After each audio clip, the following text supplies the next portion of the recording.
La première condition, c'est la condition de ne pas faire. Et par cette condition de ne pas faire, on sous-entend quoi? Le législateur communautaire OHADA interdit aux tiers saisis d'adopter n'importe quel comportement qui puisse empêcher ou qui puisse entraver la procédure de recouvrement qui est engagée. C'est pourquoi on lui dit, tu dois t'abstenir. La condition de ne pas faire, la première condition. Il doit s'abstenir de toute attitude, de tout comportement préjudiciable à la procédure de recouvrement engagée.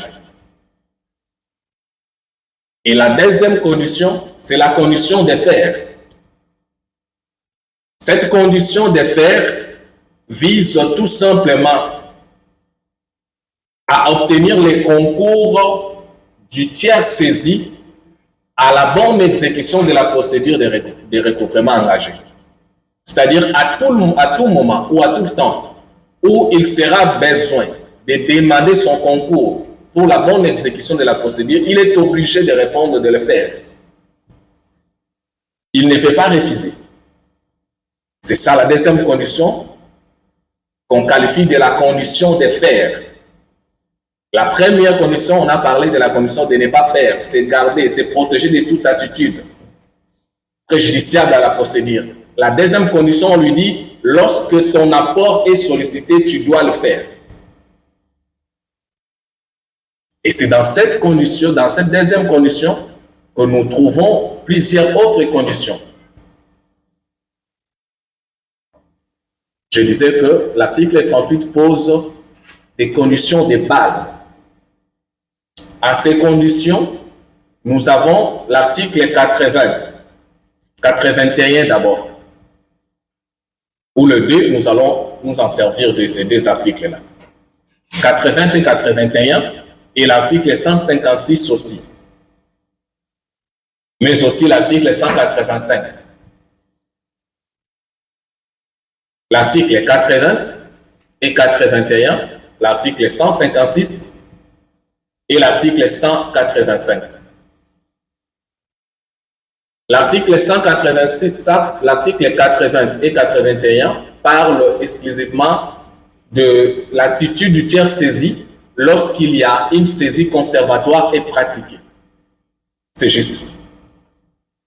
Et les sanctions qui en découlent, l'article 80 et 81 organisent l'attitude du tiers saisi et les sanctions prévues contre le tiers saisi lorsqu'une saisie conservatoire est pratiquée entre ses mains. Parce qu'on peut venir saisir conservatoirement les biens se trouvant entre les mains d'un tiers. Les cas toujours de la banque. Alors que l'article 156 parle de l'attitude que doit adopter le tiers saisi et des sanctions prévues aussi lorsqu'une saisie attribution de créances est pratiquée entre ses mains.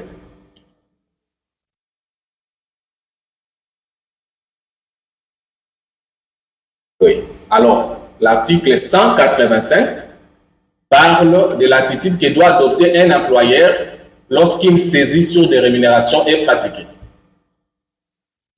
Parce qu'il est possible de saisir une partie de la rémunération tout en respectant le caractère alimentaire du salaire.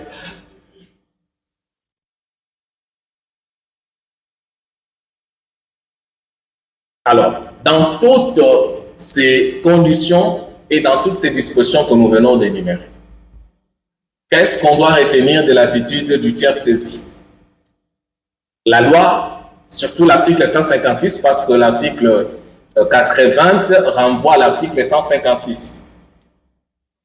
L'article 156 du Code de l'acte uniforme portant procédure simplifiée de recouvrement et de voies d'exécution pose un certain nombre de conditions au tiers saisi lorsqu'une saisie est pratiquée entre ses mains. La première des conditions, c'est la condition de déclaration.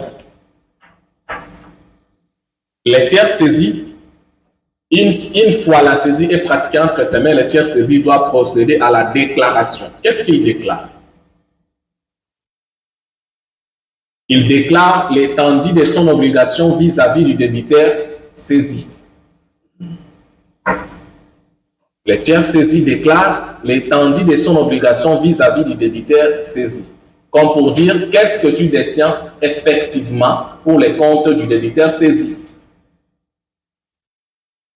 Et quelles sont les modalités qui affectent ou qui affecteront ton obligation à l'égard du tiers saisi? C'est-à-dire, vous vous êtes entendu comment pour l'exécution de cette obligation-là? Première condition, c'est la condition liée à la déclaration. On déclare quoi? On déclare l'étendue de l'obligation vis-à-vis du débiteur saisi. Qu'est-ce que tu as pour les comptes du débiteur saisi? Parce que vous devez retenir que, surtout en matière de banque, lorsqu'il faut frapper la saisie, les huissiers ou les autorités chargées d'exécution